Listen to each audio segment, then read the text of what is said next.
Hello, everyone. Hello, Maria. Hello, Anna.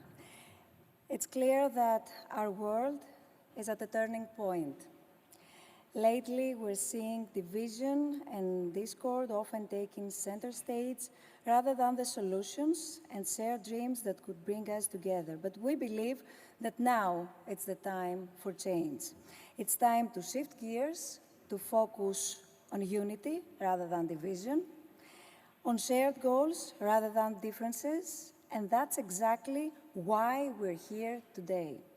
To start a conversation about how we can bring back reason and mutual respect and start to grow together again as a society. Our task here today is to embark on a journey of a renewal, a journey that takes us from a world grown apart to a world growing all together, guided by reason and respect. Our voyage towards this vision wouldn't be complete without the guidance of individuals who have demonstrated unwavering commitment to the values of compassion, unity, and constructive engagement. And before we move forward, I would like to bring your attention to an exciting ongoing feature of SNF Nostos 2023. This year, Release Athens and SNF Nostos joined forces to present 3 unique days of concerts in 2 stages, the Great Lawn and SNF Main Stage. Today, we will host great acts who have made history in post-punk and rock music. Here is a live image of our drone showing the Great Lawn. In a big comeback, after almost 15 years, the legendary Susie will take the stage at Platia Nerou to remind us why she is considered one of the most influential artists of all times. Headlining in the Great Lawn Station at the Stavros Niarchos Foundation Cultural Center will be the wonderful Interpol. And we're looking forward. Yeah. Today, as you already know, we are joined by Valerie Biden-Owens for a conversation on rebooting reason and civility with best-selling author and activist Fred Guttenberg. Before we begin, I'd like to share a few words about our friend, Valerie Biden. Valerie serves as the Biden Institute Chair at the University of Delaware's Biden School of Public Policy and Administration. The Biden School is the home to SNF Ithaca, an initiative supported by the Stavros Niarchos Foundation, which sends college students on a journey to advance democracy, equipping them with the academic tools and practical skills necessary to reach across divides and develop policy solutions through civil discourse and civic engagement. Valerie Biden-Owens is the first woman in U.S. history to have run a presidential campaign, that of her brother, President Joe Biden. She also led his 7 straight U.S. Senate victories and has been his principal surrogate on the campaign trail. Valerie Biden-Owens has spent 2 decades as the executive vice president of a media consulting firm while also shaping women's political skills globally through Women's Campaign International. She served as a U.S. senior advisor to the UN and was recognized as a leading figure in Harvard's Women Inspiring Change Award and Forbes 50 over 50 women who are leading the way list. Fred began his public life after the murder of his 14-year-old daughter, Jamie. That happened in Marjorie Stoneman Douglas School shooting in Parkland, Florida. The day after the shooting, Fred attended a public vigil where the mayor of Parkland asked him to speak. Fred's words shook a nation, and he hasn't stopped since. Fred and his wife, Jennifer, are the founders of a nonprofit organization dedicated to their daughter's memory called Orange Ribbons for Jamie. And they have also founded an advocacy group called Orange Ribbons for Gun Safety. And now, ladies and gentlemen, it's my honor to invite Fred's conversation partner and my friend, Valerie Biden-Owens.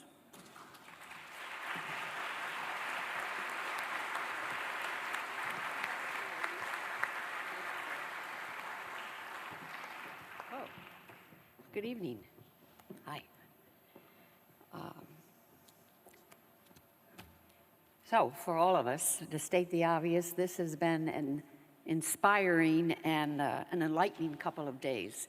And I want to thank Andreas Dukopoulos and Anna Boots-Duku and the entire SNF team for making it happen. Before I turn to my guest, Fred, I was thinking that about a documentary that I saw many years ago, and some of you may be familiar with it. It was called 7 Up, and it followed the lives of a group of young boys in England, starting at 7 years old and catching up with them when they were 14, 21, and every 7 years, hence the name 7 Up. One of the men who was featured in the film was asked about the journey of his life and that of his fellow participants. He replied with a very simple answer, but one that I thought was absolutely profound and powerful.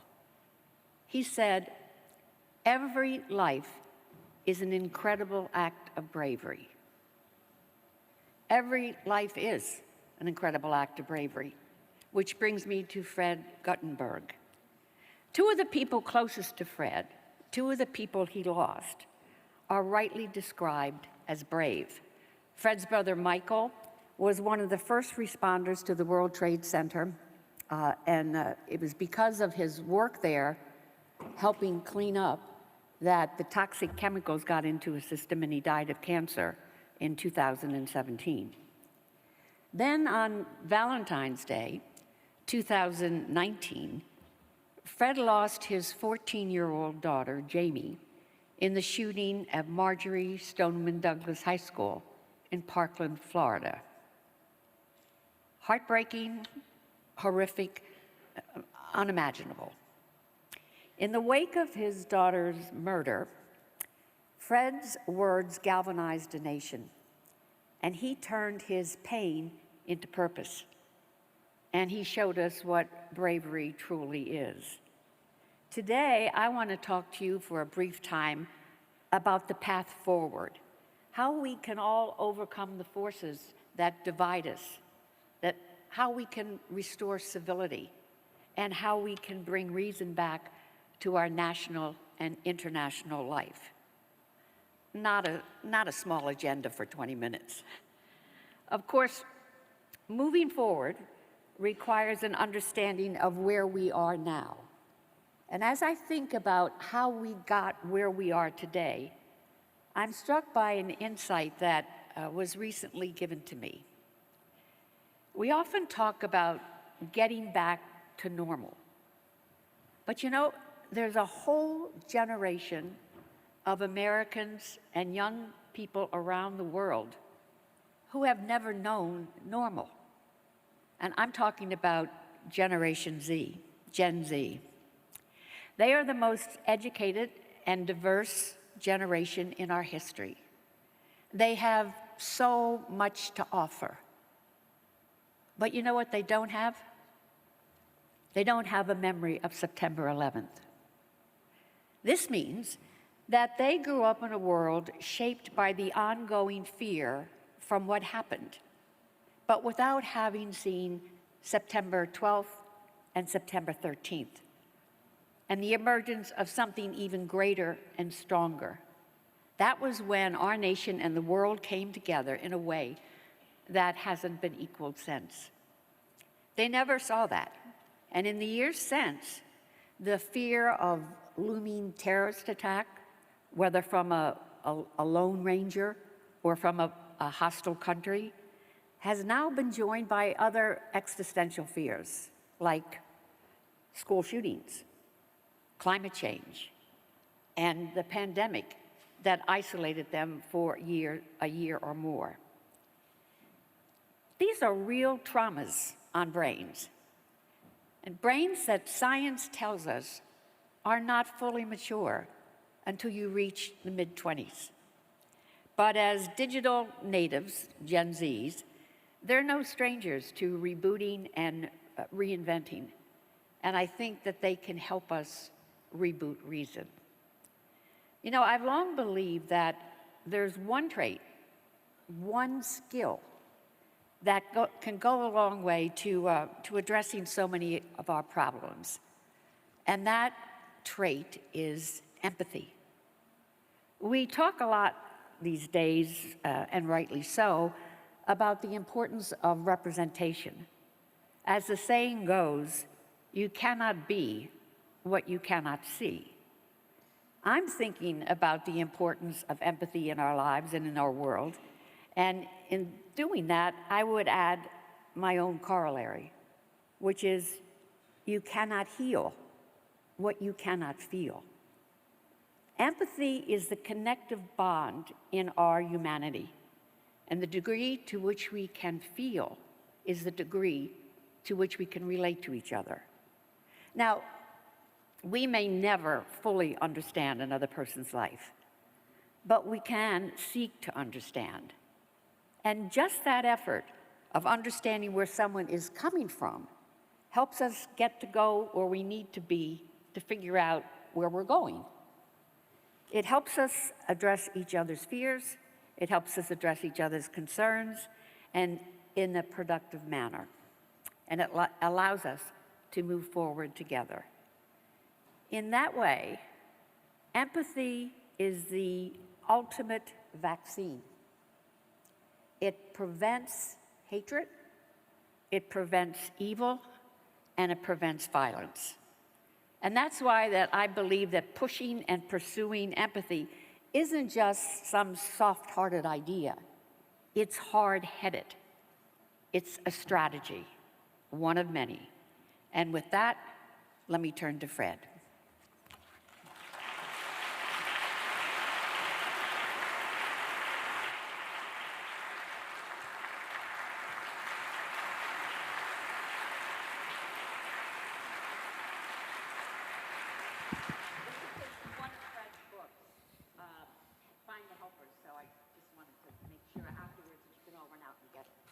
Thank you. Yes. Microphone. Do we have it on? It isn't on. Nope. No, it's not on. It doesn't work. I didn't break it either. Justin. Okay. You worked? Mine works, yeah. Okay, so Fred, before we begin with any remarks that I have to ask you, to the extent that you feel comfortable, will you tell us what happened on Valentine's Day in 2018? I will, and thank you. February 14th, 2018 was a perfectly normal day in my house, with a weird exception. As Valerie mentioned, my brother Michael died of cancer related to his service in 9/11 only 4 months prior. My brother ran the triage for the World Trade Center, and to this day, I consider him one of our great heroes. We were, as a family, I'm a big family, we've never dealt with loss like this, finally getting to a point where we were feeling better. And this particular Valentine's Day was a Valentine's Day that I wanted to make a big deal of for my wife and my kids. And that morning, I was rushing my children out the door because I had a plan that I wanted to get onto. My kids were running late, as they often did, blaming each other. And my last words to my children that morning were, "You gotta go, you're gonna be late." My last words were not, "I love you." And I hope you all hear me on that and tell everyone you love every chance you get by looking them in the eye, because I didn't. It wasn't supposed to be the last time. I sent my children to school that day, And it was a perfectly normal day. My wife is out there in the audience. We were texting with our kids through the day, as we always do. And just sometime after 2 p.m., I get a call from my son, who looked after his sister like a hawk. And he said, "Dad." And I said, "What?"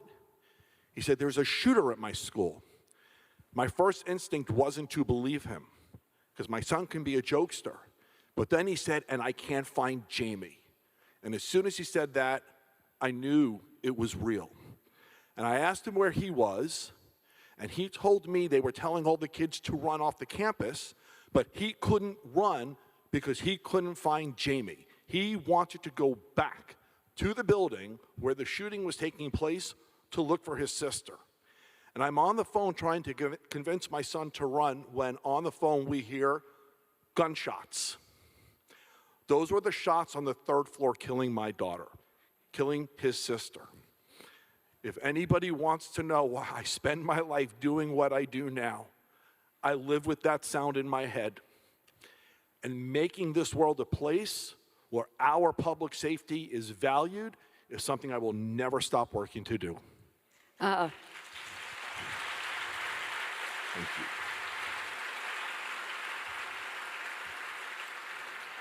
Fred, in your book, which I just held up, Find the Helpers, you talk a lot about hope, and I'm going to quote you on this. You say, "Good things happen to good people at the hands of other good people. The world is filled with them."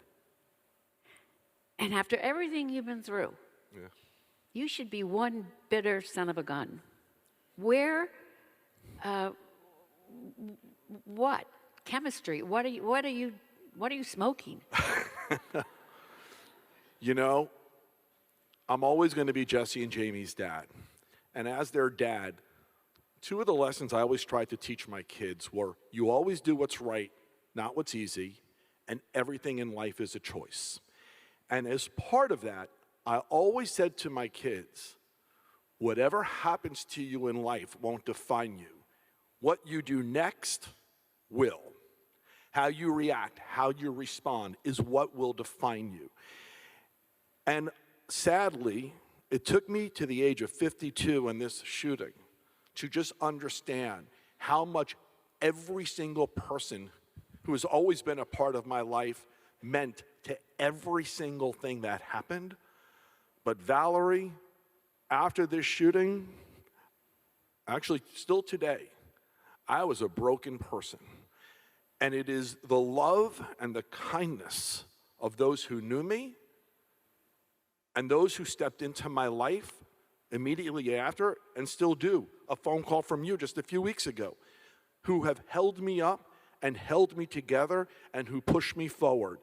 And I'm gonna just share something as an example, because there's a guy you know really well, who at the time of the shooting was a private citizen, who called me on the phone, I don't even think it was a week after my daughter was killed, who literally gave me the path I am on today.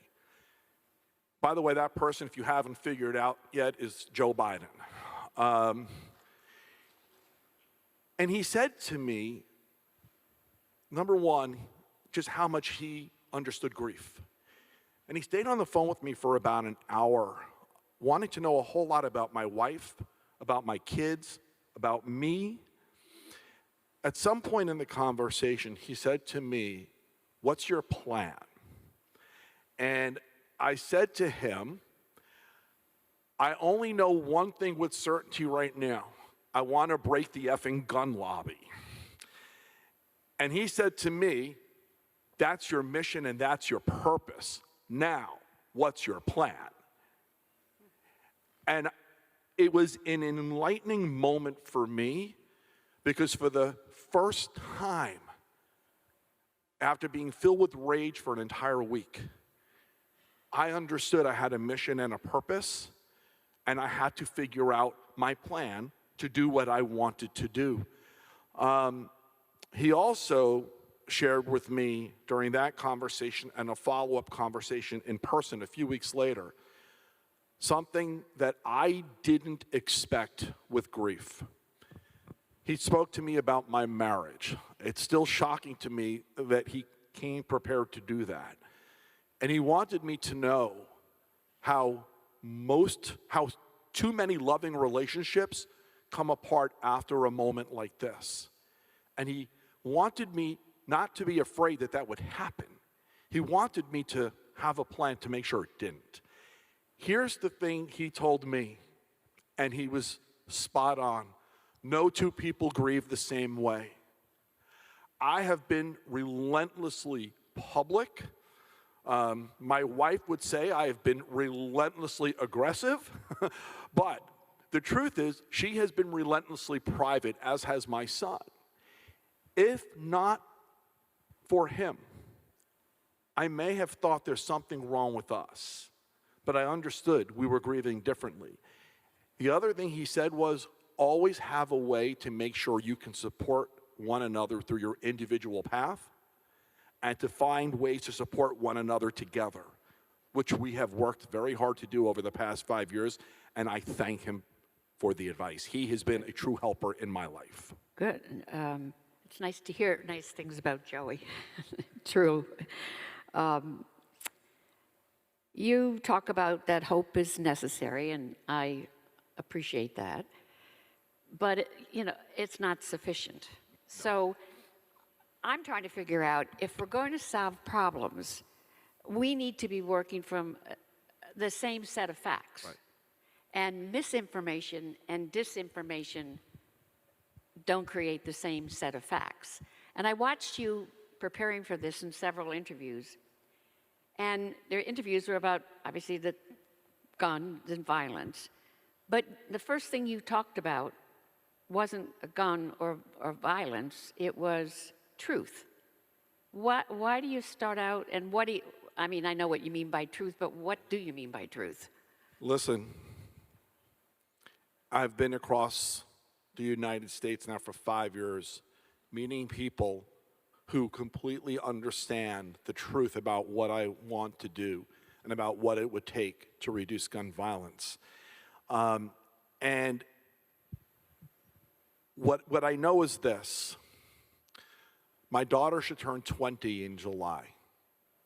20 years ago in America, when she was born, there were 200 million weapons. Today, 20 years later, there's well over 400 million. 20 years ago in America, when she was born, AR-15 sales were less than 2% of all guns sold. Today, they're 25%. Now, I just told you everything you need to know to understand the spike in gun violence. Everything else you hear is one of the lies and the myths that drove us here. And as a result, for the past 2 years, I've been working on and just published my second book, American Carnage, taking on every lie and every myth. Because one of the big lies is who we are as a country. America has not always been this way. In fact, most of America's history, all the way through the late 70s, is as a country that has had gun owners, but that respected the rights for safety and that respected responsible firearms ownership. There was a change in the NRA in the late 70s that drove the changes that brought us to where we are today. But I'll give you an example, because I know somewhere in this crowd is Nicole Hockley, whose son Dylan was murdered in the Sandy Hook shooting several years before my daughter was killed. The NRA, after Sandy Hook, only days after, had their response. Included in their response was a line that you're mostly going to recognize, which said, the only thing that stops a bad guy with a gun is a good guy with a gun. The thing about that line is it didn't exist before Sandy Hook. That was their response. They used Sandy Hook as a gun sales bonanza. And America needs to understand facts and truth so we can be talking appropriately about it. And that, what you just said, highlights what happens. We're at a mental health clinic. Yeah. Not clinic, a conference. And when we talk about gun violence, we generally talk about the health and the mental state of the shooter, which is what your emphasis was just now. But the toll that gun violence takes on the survivors is devastating. And, you know, it's not, you have to live every day with that empty chair at the kitchen table. Yeah. What should we be doing for the siblings, the parents, the teachers, the community, to help and respond and to heal? No, it's such an important question because gun violence is so much more than those we bury. It's actually also about those who survive, those with injuries, those who are there, the families who are affected, the community that is affected. And the thing about gun violence, it doesn't only happen in communities like Parkland, Florida, that has a lot of resources and that can step in very assertive ways. It generally happens in a lot of other communities that aren't as well resourced. And we need a national approach to dealing with gun violence in the communities where it happens, when it happens, to make sure families get the care that they need, mental health and otherwise, that communities get the support that they need to deliver the services and to help a community be able to recover from these instances of violence. You know, sadly, we have too many kids. You spoke about the Gen Z group.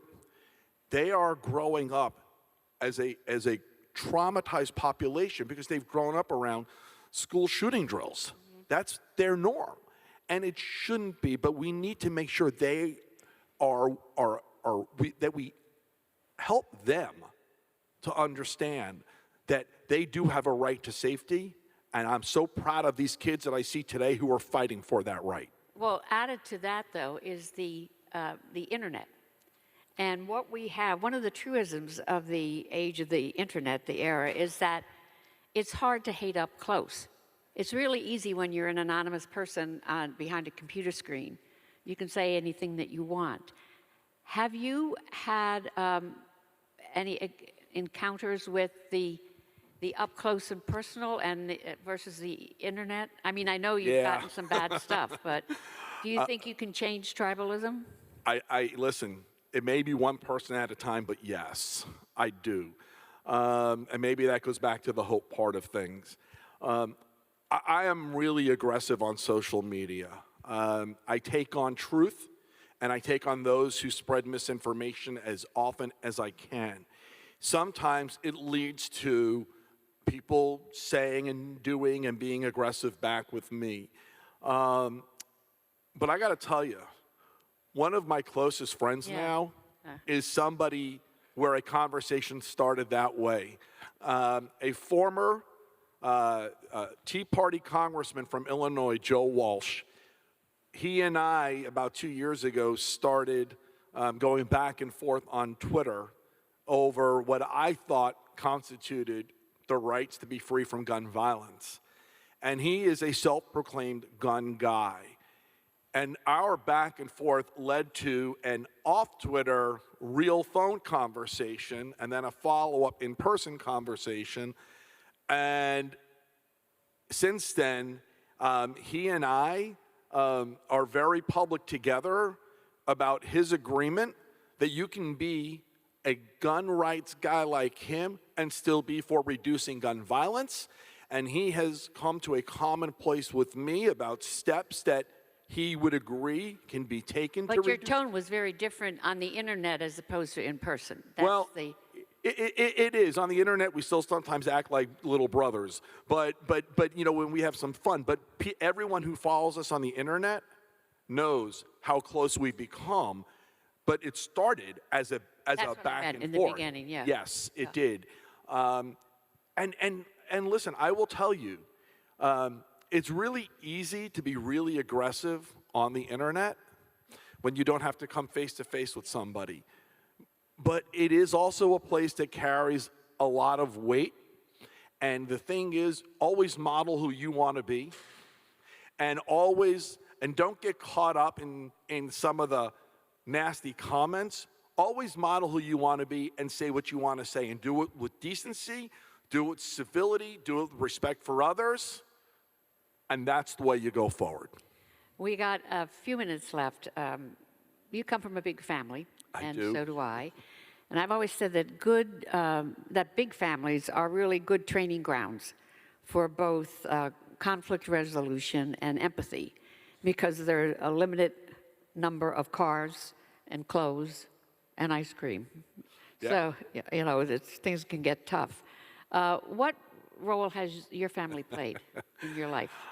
Well, I'm one of 5 kids, and I am right in the middle. I have 2 older, 2 younger. And so as a kid, I had to learn how to deal with all different sides and find my own path. Because, you know, the older ones had their way and my younger ones had their way, and I was stuck right there in the middle. But the oldest, my sister, it was her and then 4 boys. She probably had it the toughest in our house.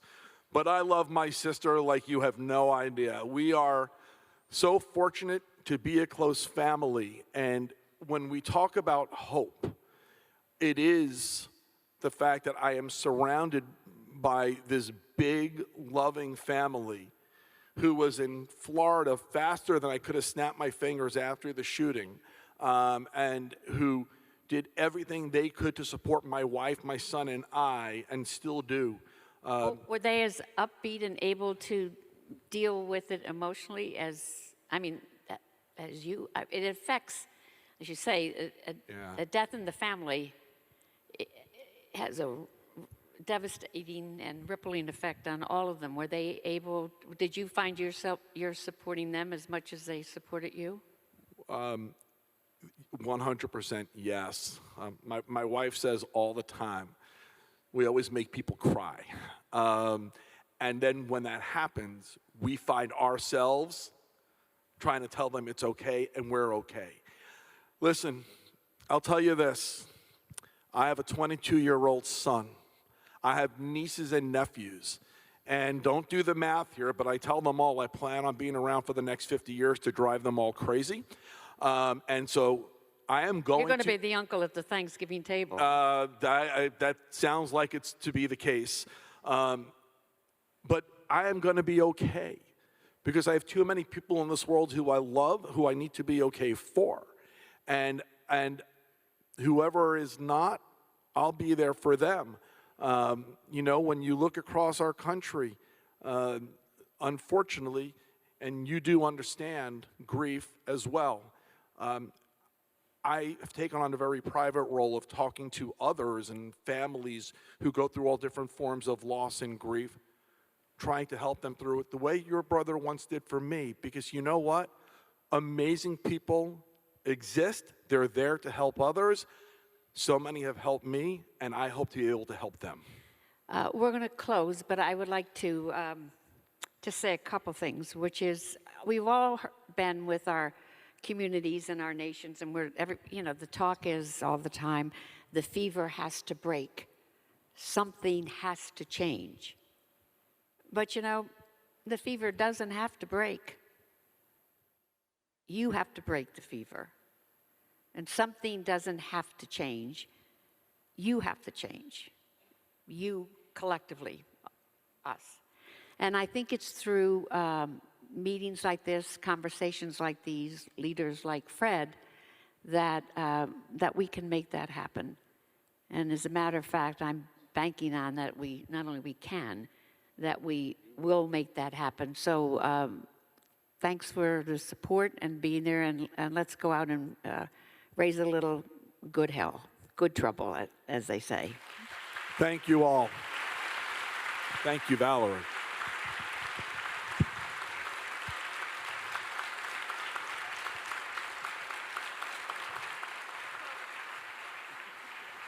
Thank you.